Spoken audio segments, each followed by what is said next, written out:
का maths start किए हैं, जिसमें पहला चैप्टर है, इसका पार्ट 2 है। तो पहला पार्ट में बतलाए थे नेचुरल नंबर किसे कहते हैं, होल नंबर्स किसे कहते हैं। इसके बाद नेक्स्ट टॉपिक है पूर्णांक किसे कहते हैं। तो पूर्णांक के बारे में तुम्हारा क्या आइडिया है? देखो, इसका संधि विच्छेद करेंगे, इंटीग्रल। तो संधि विच्छेद करने पर प्राप्त होता है पूर्ण जोड़ अंक। ये पहली परिभाषा होगी, इसको हम लिख रहे हैं।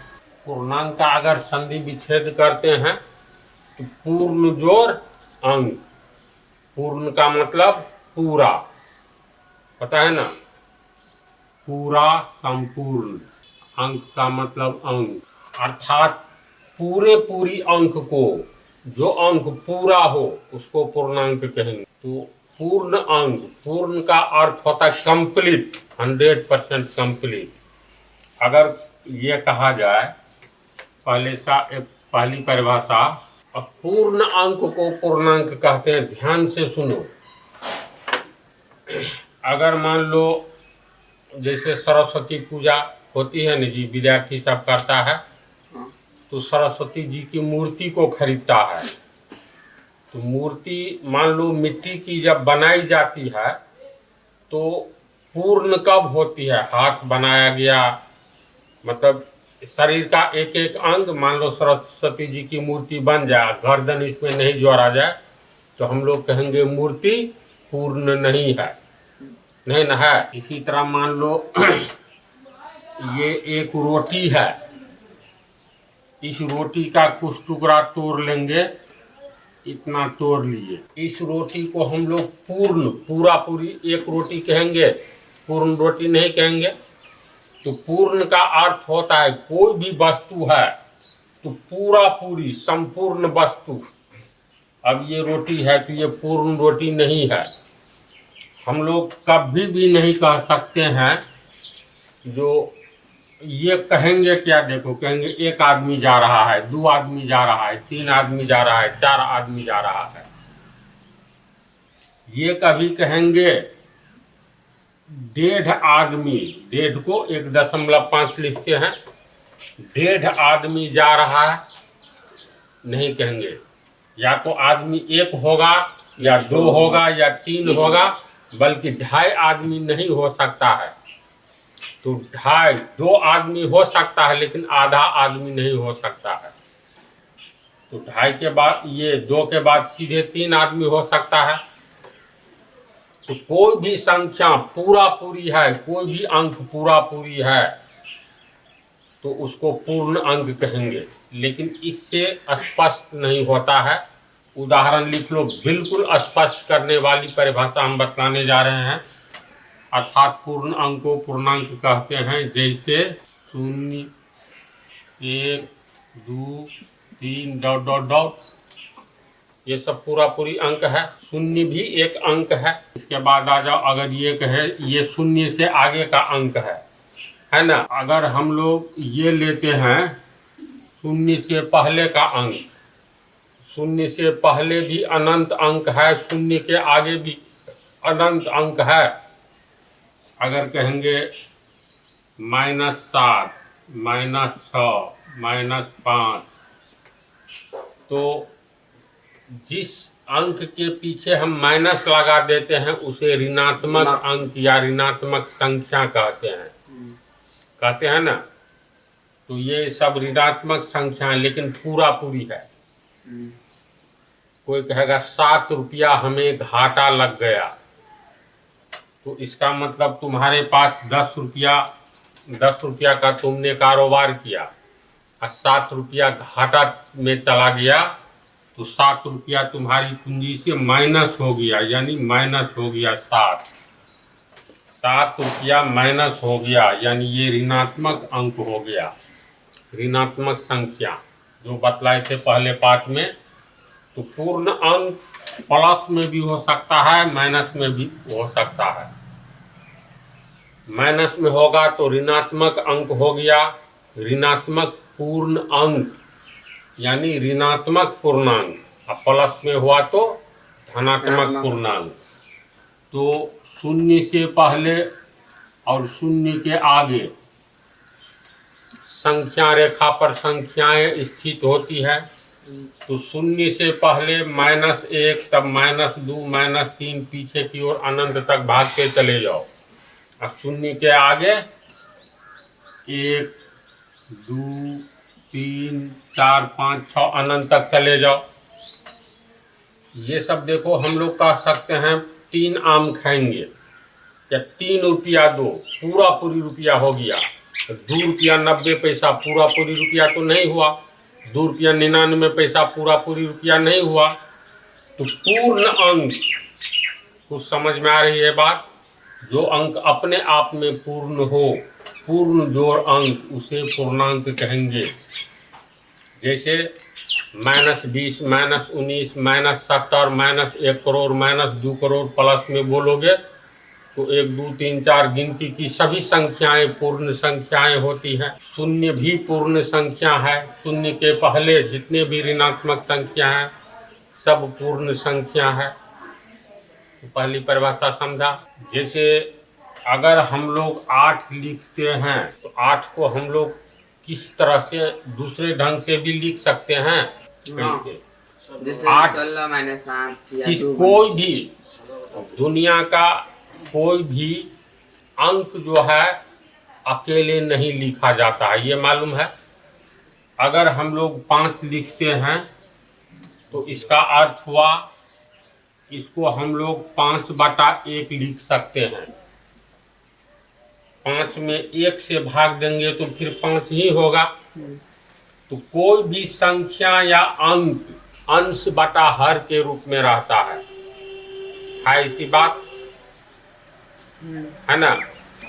अगर मान लो कोई भी अंक तू लिख करके देखो, जैसे 3, तो ये तुम्हें अंश के रूप में, जो सिर्फ एक संख्या कोई लिखा रहे, पूर्ण संख्या पूरे पूरी, या कोई भी संख्या लिखा रहे तो ये अंश बटा हर के रूप में ही होता है। जैसे 3 है तो 3 का अर्थ हो गया 3/1। 3 में 1 से भाग देंगे तो 3 ही आएगा। 3 हो गया अंश, 1 हो गया हर। 3 को हम लोग दूसरे ढंग से कैसे लिखेंगे? देखो, 6 में 2 से भाग दो। पहला तो लिखेंगे 3/1। 3 में 1 से भाग देंगे तो 3, ध्यान देते जाओ। 6 में 2 से भाग दो तो 3, 6/2 लिखो या 3 लिखो, बात है बराबर। फिर 9 में तू 3 से भाग दो तो 3, काट करके 3 होगा। तो 3 को 9/3 के रूप में लिखा जा सकता है। फिर 12/4 के रूप में, 15/5 के रूप में। इस तरह 3 को हम लोग अनंत रूप में लिख सकते हैं। यानी किसी भी संख्या को अनंत रूप में लिख सकते हैं काट करके। इसी को देखो, फिर आगे आओ 18/6, 21/7, 7 या 21, 8 तिरिक 24, 9 या 27, यानी 27/9, 10 या 30 तो 30/10। समझ गया ना? अंतिम रिजल्ट क्या है? इसको काटो, 2 × 2, 2 या 6, 3/1। ध्यान दो, मिस नहीं करना, कंसेप्ट तगड़ा हो जाएगा। 3 या 9, 1, 3/1 आ गया। 4 × 4, 4 या 12, 5 × 5, 5 या 15। तो हर एक स्थिति में हम लोग क्या देख रहे हैं? 3 को अनंत भिन्न के रूप में लिखा जा सकता है, अंश बटा हर के रूप में। जैसे 3 को 3/1 अंश बटा हर के रूप में लिखे, 3 को 6/2 अंश बटा हर, तो फिर 9/3 यानी अंश बटा हर, ऊपर वाला अंश नीचे वाला हर।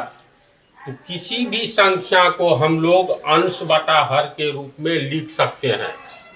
और ऐसी संख्या जिसका अंश कुछ भी हो, ध्यान दो, जैसे कोई भी संख्या अंश बटा हर के रूप में लिखा जा सकता है।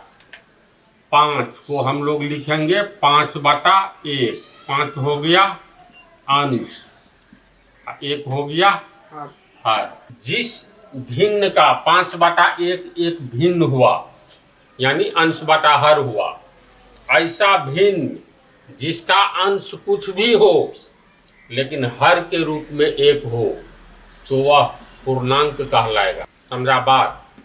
कोई भी संख्या अगर हम लिखे, मान लो लिखते हैं p/q, p के जगह पर कोई भी संख्या रख दो लेकिन q का मान हमेशा एक रखेंगे, तो ऐसी स्थिति में p/q यानी अंश बटा हर पूर्णांक कहलाएगा, पूरी अंक कहलाएगा। जैसे अगर p का मान तू 8 लेते हो तो q का मान 1 लेंगे। q का मान हमेशा 1 लेना है।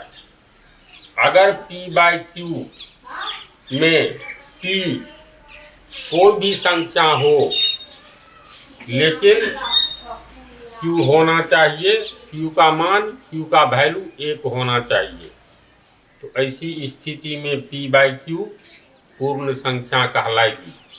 यानी वह अंश बटा हर जिसमें हर सदैव 1 हो, तो ऐसे भिन्न को, ऐसे अंश बटा हर को पूर्णांक कहेंगे। अब कहोगे 8/, मान लो 8/2, क्या यह एक पूर्णांक है? अंश के रूप में तो मान लो कुछ भी लिख सकते हो, लेकिन हर उसका 1 होना चाहिए, 1 होना चाहिए। इसमें नजर आ रहा है ये पूर्ण संख्या है, तो इसको हल करके देखो, रिजल्ट के रूप में 1 आ जाएगा हर में। तो 2 × 2, 2 × 2 = 8, ये 4/1 के रूप में है वस्तु का अंश बटा हर 1 है, इसीलिए 8/2 भी पूर्ण संख्या है।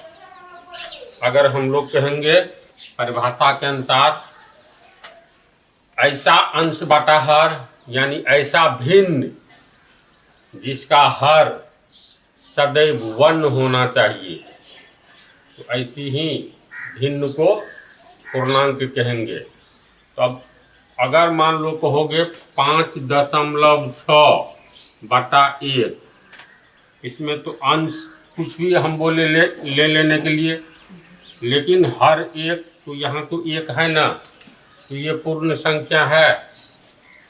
अरे नहीं है, क्योंकि इसको तू हल करो, दशमलव को तोड़ो, तो ये हो गया 56। ये 1 है तो दशमलव के लिए 1, और दशमलव के आगे 1 अंक है तो 1 शून्य। अब इसको काटो तो 28 दूनी 56, 5 दूनी 10, अंतिम रिजल्ट आया 28/5। अंश के रूप में 28 है लेकिन हर के रूप में 1 नहीं है बल्कि 5 है, और इसको हल करके ये आया है। इसमें अंश बटा हर में सॉल्यूशन के बाद, हल करने के बाद रिजल्ट के रूप में अंश बटा हर में हर 1 नहीं बल्कि 5 हमें दिखाई देता है, इसीलिए 5.6 या 28/5 पूर्ण अंक यानी पूर्णांक नहीं है। जैसे रूट में भी कोई अंक है? हाँ, जैसे रूट में तो मान लो √4 लोगे तो ये बेस ऑफ अलजेब्रा में तो बतलाए हैं, ये 2 × 2 = 2, और यहाँ पे 5 रहता रूट में। तो अगर रूट में 5 है तो इसका वर्गमूल निकालोगे तो 2 दशमलव कुछ आएगा, हल करोगे तो ऊपर में 2 कुछ भी आवे लेकिन नीचे में 1 नहीं आएगा, इसीलिए √5 पूर्णांक नहीं है। परिभाषा हम लिखते हैं, जो शंका हो तो बोलते जाओ, तो परिभाषा से वैसे क्लियर हो जाता है। पूर्णांक की दूसरी परिभाषा, कुछ भी उदाहरण दोगे हर के रूप में 1 आ गया, ऐसा भिन्न, भिन्न का मतलब अंश बटा हर, इस सब में कोई कंफ्यूजन नहीं है। तो ऐसा भिन्न यानी अंश बटा हर जिसका हर यानी नीचे वाला 1 हो, तो ऐसा भिन्न पूर्णांक कहलाता है। जैसे 1 पूरी अंक है, हाँ। इससे पहले देखो 0, 0 को हम लोग क्या लिख सकते हैं? 0 बराबर 0 में मान लो 1 से भाग दो तो पर भी 0, 0 में कहोगे 2 से भाग देंगे तो पर भी 0। 0 अपने आप में पूर्ण अंक है। कहा कि शून्य को हम लोग 0/1 लिख सकते हैं। अंश बटा हर, देखो हर के रूप में एक है, बात को समझो। तो 0, 1, 2, 3 4 सभी गिनती की संख्याएं पूर्ण अंक है ना। समझ क्यों है? क्योंकि इस शून्य को हम लोग लिख सकते हैं 0/1, इस 1 को लिख सकते हैं 1/1। अंश बटा हर के रूप में एक है। 2 को लिख सकते हैं 2/1, 3 को लिख सकते हैं 3/1। समझ रहे हो ना। तो 3 का अर्थ है ये 3 कैसा भिन्न है, तो वह 3/1 के रूप में हमें दिखाई देता है। तो अंश बटा हर के रूप में एक आया। जैसे यहाँ पे 6/2 रहेगा तो तब पर भी तो आ जाएगा ना। हाँ, फिर दूसरा उदाहरण लो ना, जैसे तू बोला 6/2, तो हल करके देखो ना, ऊपर नीचे तो कटेगा, तो कट करके ये क्या हो जाएगा, 2 1 2 और 2 गुने 3 यानी 2 3 6 बराबर 3/1। समझ अंश बटा हर। तो ऐसा भिन्न जिसका अंश कुछ भी हो लेकिन हर क्या होना चाहिए, 1। अब कहोगे √2 को हम लोग √2/1 लिख सकते हैं, तो ये हो गया पूर्णांक। नहीं हुआ, क्योंकि ये अभी वर्गमूल इसका निकालना है। तो जो 1 दशमलव समथिंग आएगा, फिर दशमलव को तोड़ेंगे तो अंश में तो जो कुछ भी आवे, लेकिन हर के रूप में 1 नहीं आएगा।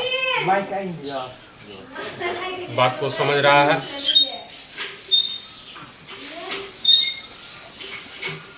ऐसा लग रहा है ना, जो औरत सब जो है एक बड़ी समस्या है। तो समझा इसको। दूसरा उदाहरण के रूप में मान लो हम लोग ले ले 2 बोलो कितना, 2/2। हाँ, तो पर भी एक आइएगा। तो पर भी कट करके मेन चीज समझना है। तो 2/2 भी लिख सकते हैं, या मान लो 6/क्या लिखेंगे जो पूरा कर जाएगा, 6/2, 6/3, 9/3, 5/1 या एक लिख सकते हो। तो कटने वाला संख्या ले सकते हो, मान लो ये 10/5, 10/2 कट करके इसका रिजल्ट आ जाएगा 1 आएगा, इसका रिजल्ट आएगा 3। ये हो गया 1/1, ये हो गया 6/2 कट करके 2 3 6 यानी 3/1। देखो अंश बटा हर, ये अंश के रूप में 6 दिखाई दे रहा है, हर के रूप में 2। हल करने पर अंश आ जाएगा 3, हर आ जाएगा कट करके 1, 3/1 आएगा। ये 6/3 क्या बन जाएगा, 2/1। 2, तो 2/1। तो अंश बटा हर के रूप में 1 आ रहा है, ये आ गया 3/1, ये आ गया 2/1। पूर्णांक किसे कहेंगे, समझ। ऐसा भिन्न जिस भिन्न का अंश कुछ भी हो लेकिन हर के रूप में 1 होना चाहिए। समझ गया ना। अब तू बतलाओ, तो अगर पूछा जाए, हम लोग कहते हैं 1.25 रुपया दो, 1.25 रुपया 1 रुपया 25 पैसा को कहता है। तो इसको कैसे लिखते हैं, 1.25 रुपया। ये पूरी रुपया है, बोलो। 1.25 रुपया वास्तव में रुपया नहीं, अभी है रुपया लेकिन पैसा ना। देखो मेरा प्रश्न क्या है, 1 रुपया 25 पैसा पूर्ण रुपया है, पूरी रुपया है। तोड़ी गई रोटी चाहे बीच से तोड़ लो या साइड से, तो कहेंगे क्या यह पूरी रोटी है, पूर्ण रोटी है? तो नहीं है। तो 1 रुपया 25 पैसा पूर्ण रुपया है। पूर्ण रुपया का अर्थ ये पूर्ण संख्या है, तब न पूर्ण रुपया होगा। कहेंगे 8 रुपया दो, तो 8 अपने आप में पूर्णांक है, तो इसका मतलब 8 रुपया पूरी रुपया है। लेकिन वही 1 पैसा घटा दो, 7 रुपया 99 पैसा, यानी 7 बात को समझो, 7.99 रुपया, यानी 7 रुपया 99 पैसा हुआ ना। ये 7 रुपया 99 पैसा, 7 रुपया और 8 रुपया के बीच में कितने रुपये हैं, तो 7 रुपया के आगे और 8 रुपया के पहले, 7 रुपया 1 पैसा यानी 7.1 रुपया, 7.2 रुपया यानी 7 रुपया 20 पैसा, 7 रुपया 21 पैसा से लेकर के 7 रुपया 99 पैसा, यानी 7 और 8 के बीच में कितने रुपये हैं? अनंत अनंत रुपये हैं। पूर्ण अंक, जैसे एक पहला पूर्ण अंक हो गया मान लो 0, ठीक है, दूसरा 1, तीसरा 2, 3। तो 2 पूर्ण अंक के बीच में जितने भी अंक हैं ये अपूर्ण होते हैं, यानी पूर्ण अंक नहीं होते हैं। तो तू पढ़ रहे हो पूर्णांक, एक होता है अपूर्णांक, समझा? इसको भी क्वेश्चन के रूप में अपूर्णांक किसे कहते हैं। अगला क्वेश्चन, जैसे पूर्णांक तो समझ गया, ऐसा भिन्न जिसका अंश कुछ भी हो लेकिन हर 1 हो, इसके ठीक विपरीत अपूर्णांक किसे कहेंगे? तो इसका एक पहले ये कंसेप्ट लो। मान लो हम कहेंगे 2 और 3, 2 और 3 की पूर्ण अंक है। पहले इस पर आओ, ये तो है पूर्ण अंक। जब 2 और 3 पूर्ण अंक है तो क्या 2 के बाद सीधे 3 होता है? नहीं, इसमें बहुत 2 और 3 ये लगातार पूरी अंक है, 2 के बाद 3 आता है। तो 2 और 3 के बीच में भी कुछ संख्याएं हैं, बोलो तो कितनी संख्याएं हैं? अनंत संख्याएं हैं। कैसे? अगर हम लोग कहते हैं 2 लाख रुपया है एक आदमी को 3 लाख, तो 2 के आगे तो 3 आता ही है, 4 नहीं आता है। 3 के आगे 4 आता है। क्रम से लिखेंगे गिनती की संख्या, तो 1 के आगे 2, 2 के आगे 3, 4, 5। तब सवाल ये पैदा होता है, मान लो 2 और 3 के बीच कितनी संख्याएं हैं? तो 2 से 3 तक पहुंचने के लिए 2 और 3 के बीच में जितनी भी संख्याएं हैं उनकी गिनती करने में अरबों वर्ष नहीं बल्कि खरबों खरब अनंत वर्ष लग जाएंगे। इसके बाद हम 3 तक नहीं पहुंच पाएंगे। मतलब अगर मान लो खरबों वर्ष का जीवन दे दिया जाए, 50 खरब वर्ष, और 50 खरब वर्ष में 2 और 3 के बीच की संख्या की गिनती की जाए तो यह भी मुश्किल है। जबकि 1 घंटा में लोग कितना गिन लेगा? 10,000 से कम नहीं गिनेगा, उससे आगे गिनती कर सकता है। 10 खरब वर्ष, 10 खरब ही क्यों कहते हो? 10 खरब का पावर 10 खरब दे दो, उतने वर्ष में भी तू 2 से 3 तक नहीं पहुंच सकते हो। बोलो कैसे? अब ध्यान दो, 2.000000 अनंत शून्य दे सकते हैं। अंत में कोई अंक दे दो, 0 से आगे का मान लो 1 दिए। तो अब ये देखो तो ये कहाँ पर स्थित है ये संख्या? क्या पहले इस बात पर आओ, छोटा उदाहरण लो, ये लंबा हो गया। 2.1 हम लोग लिखे, तो 2.1 ये ऐसी संख्या है जो 2 से आगे है और 3 से पहले है। कैसे? अगर हम लोग कहेंगे 2.1 रुपया, कितना रुपया और कितना पैसा हुआ? ये वास्तव में 2 रुपया 10 पैसा है ना। कहेंगे 2 लाख और 3 लाख के बीच, यानी सिर्फ और 2 और 3 के बीच के अंकों की चर्चा हो रही है, जो पूरी नहीं है। तो 2 और 3 के बीच में कितनी संख्याएं स्थित है? तो 2 से ठीक आगे का तू अंक लिख सकते हो? नहीं लिख सकते हो। क्यों नहीं लिख सकते हो? तो 2 के ठीक आगे और 3 के ठीक पहले कौन सा अंक है? ये अज्ञात नहीं, अज्ञात है। अब ये धीरे धीरे देखो, ये चैप्टर जो है, चैप्टर तो बहुत मज़ेदार है। अब इसमें सब टॉपिक डिटेल में पढ़ोगे तब पता चलेगा। जो ये चैप्टर अपने आप में रहस्य वाला चैप्टर है। 2.993 से पिछला नहीं है। 3 से ठीक पहले वाला अंक क्या है? 2.99। अगर तुम कहते हो 2.99 तो इससे जस्ट पहले का ये होना चाहिए तुम्हारे अनुसार। मान लो ये 3 लाख रुपया है, ये 2 लाख रुपया है। एक कल्पना करो तो 2.299 बोले हो जस्ट आगे, तो इसका अर्थ हो गया 299 दशमलव तोड़ो, दशमलव के लिए 1, दशमलव के आगे 1 2 संख्या है ना, यानी 299 रुपया को तू 100 आदमी में बांटो। 299 रुपया को ऊपर वाला को रुपया मान लो और नीचे वाला को आदमी, तो 299 रुपया को 100 आदमी में बांटो तो 2 रुपया 99 पैसा हिस्सा आएगा ना जी।